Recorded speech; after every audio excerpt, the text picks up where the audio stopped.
first speaker for today is joining us virtually. It's Aritra Basu with their paper, First World Repository, Third World Films, Implications of Archiving Indian Films in Western Repositories.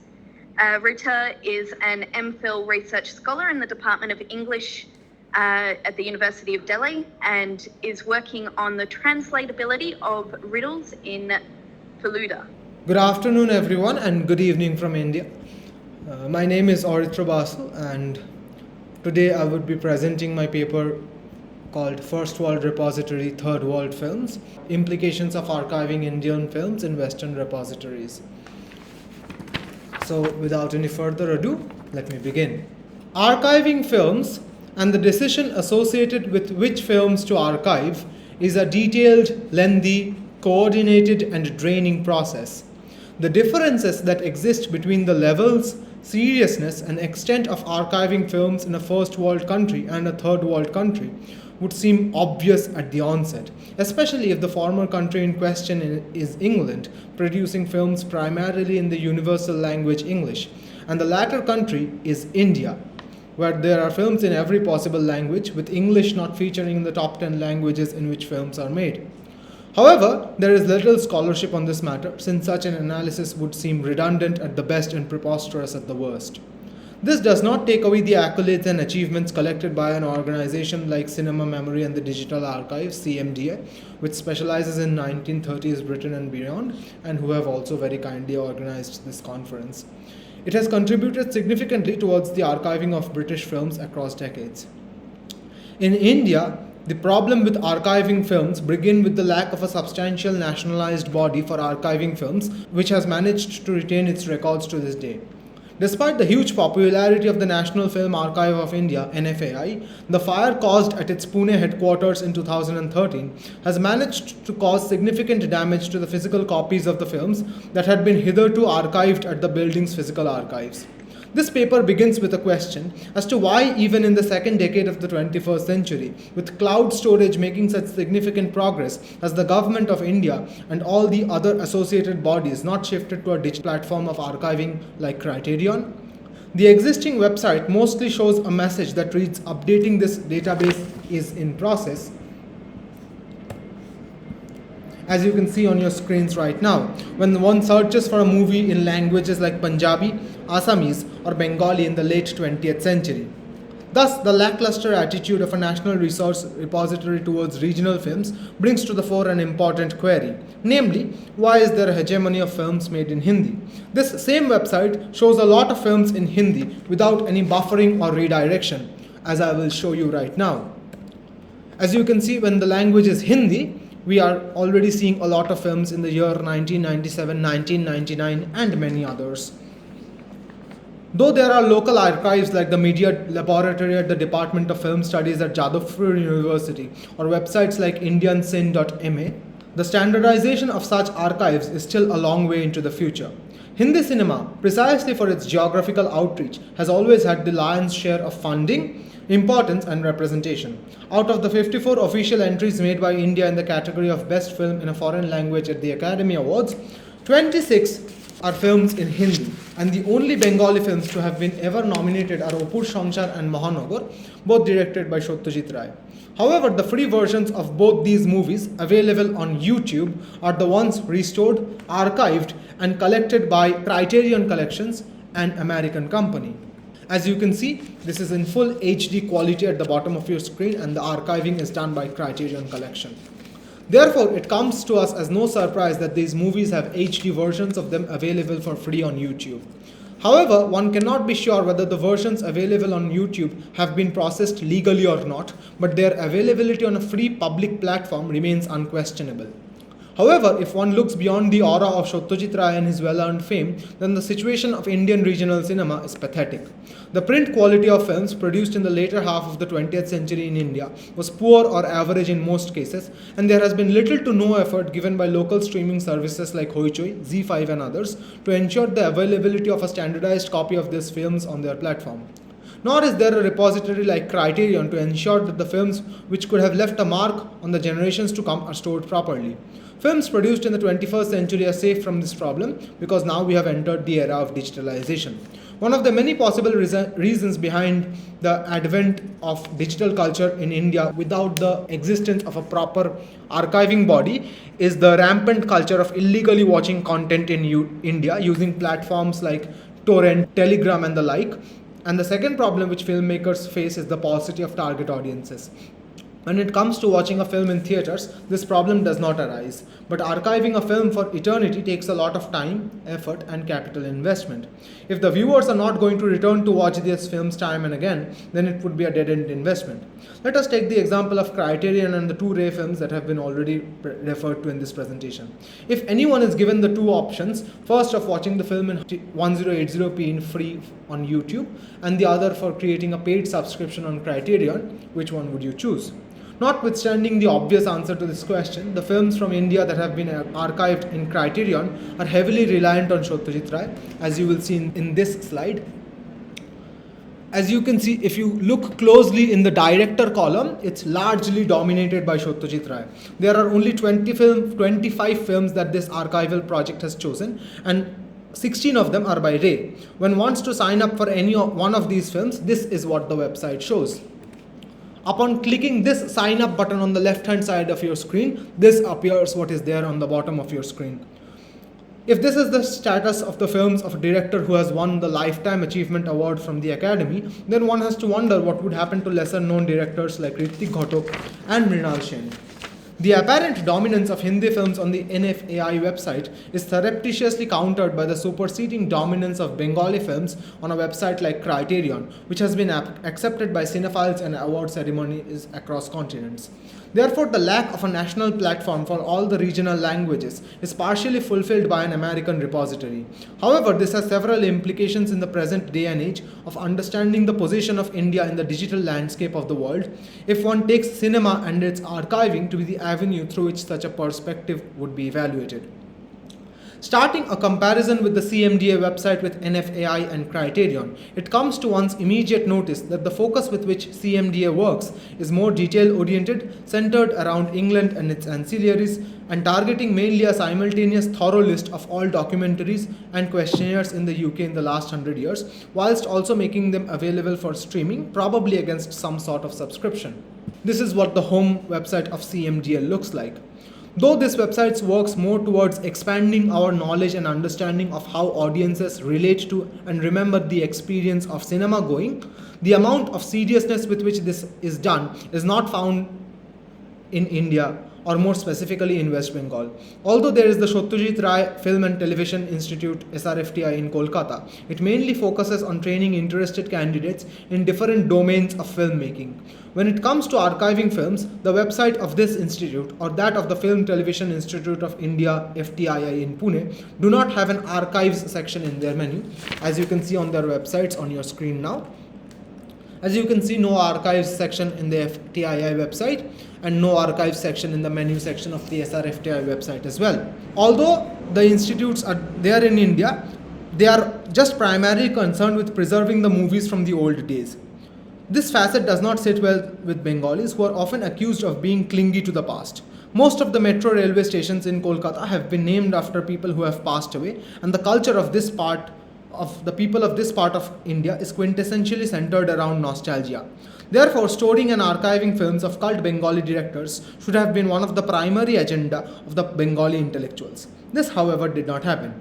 Even with the advent of streaming services like Netflix, Amazon Prime, Hoichoi, Z5, Disney Plus Hotstar, and many others, there isn't a single platform where a substantial number of Bengali content is available, with the solitary exception of Hoichoi, which also happens because Hoichoi is exclusively a Bangla platform.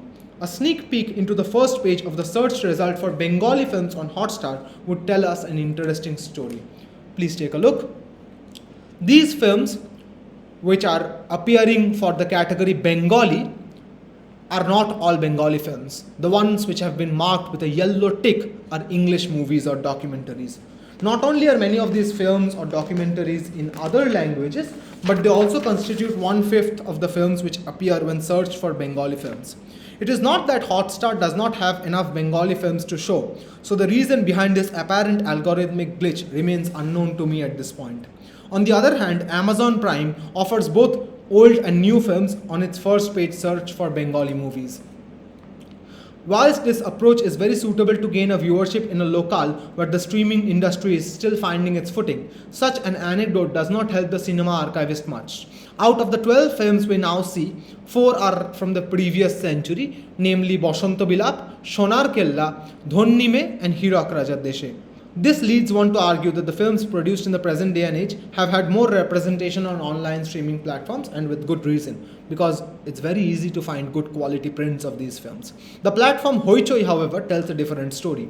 It has dedicated rows for films by Satyajit Ray, Mrinal Sen, Tapan Sinha, Ritwik Ghatak and the like. As you can see, movies of Satyajit Ray, movies of Mrinal Sen, Tapan Sinha and Ritwik Ghatak, all of these are from the website of Hoichoi. Such a detailed sections for the cult filmmakers of Bengal is something worth applauding, and Hoichoi has done that with solemn effectivity. Not only that, the homepage of Hoichoi, when scrolled down a little, has a dedicated section for the movies of Uttam Kumar and another section that features the films starring Bhanu Bandyopadhyay, an established comic hero from the 20th century Bengal. The top one are the films by Uttam Kumar, and the bottom ones are the ones by Bhanu Bandyopadhyay. And these films are not available on any other national or international streaming service, making Hoichoi a good contender for a potential platform where more regional films could be stored, archived and made available to the masses against a meager subscription charge of 499 rupees per year.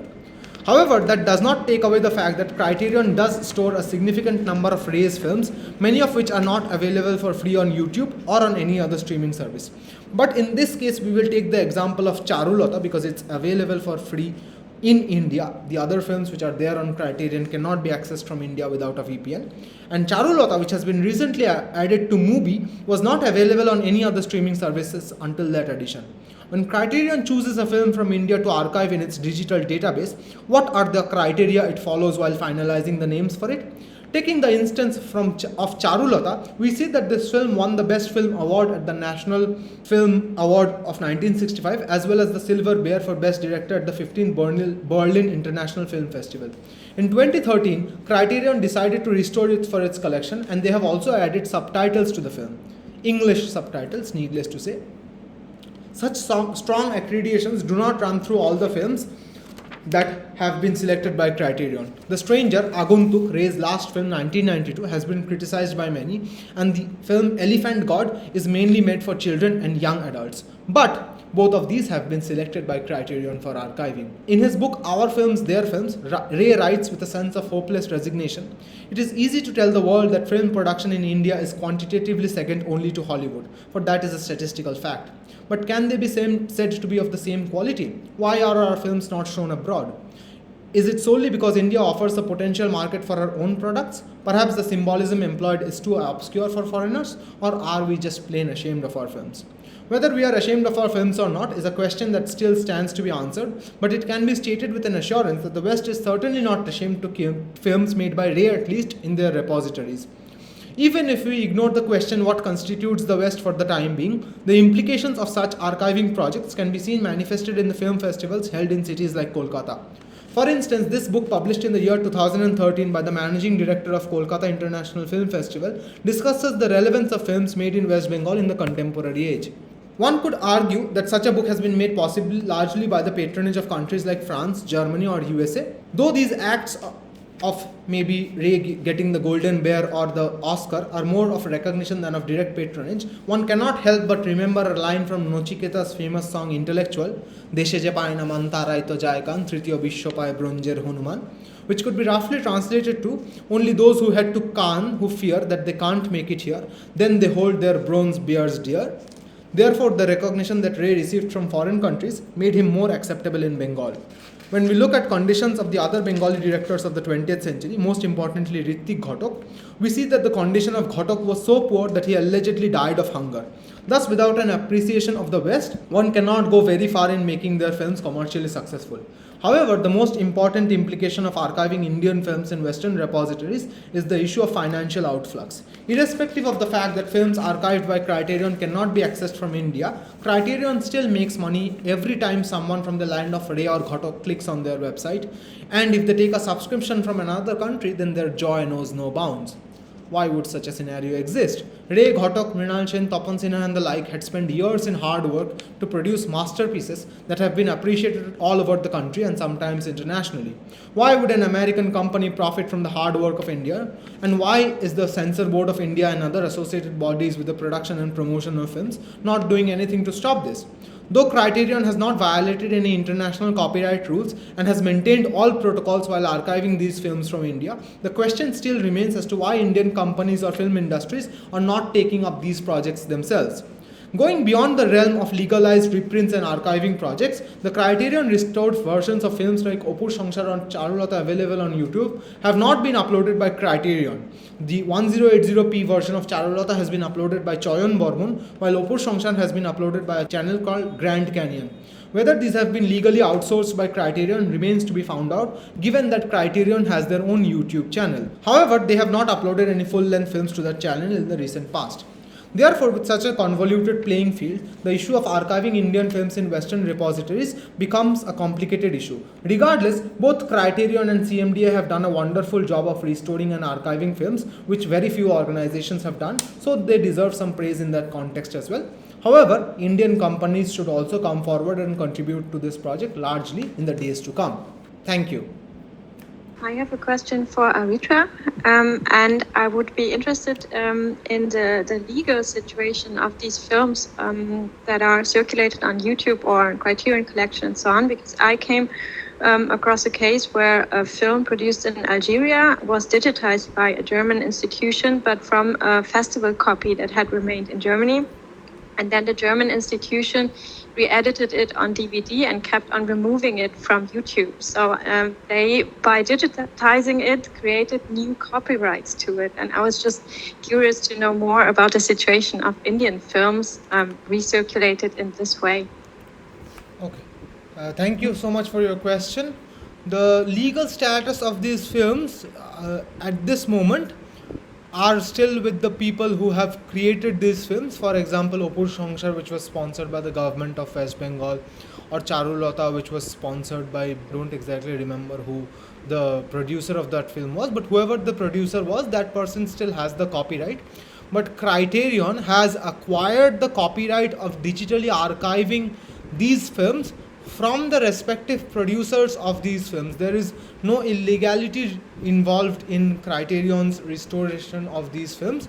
They have acquired it from not only the producers but also from Shondip Rai, who happens to be the son of Satyajit Rai.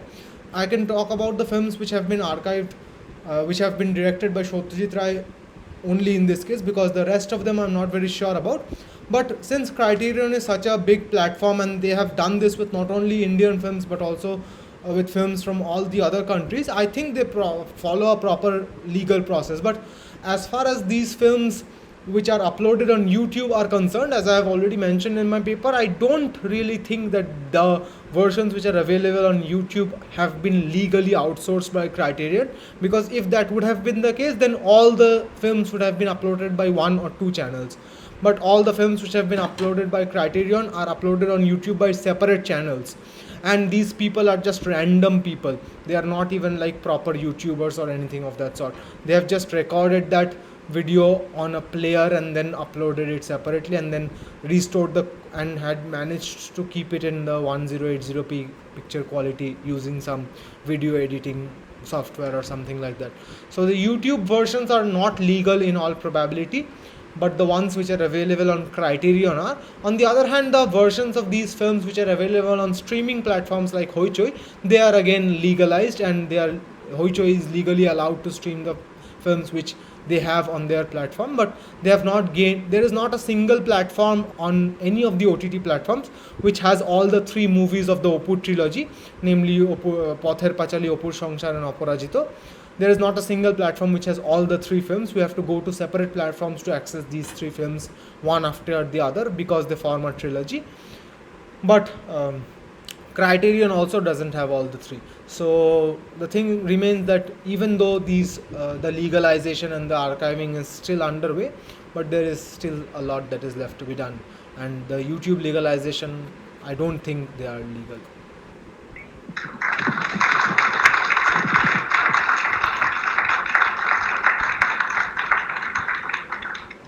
Thank you.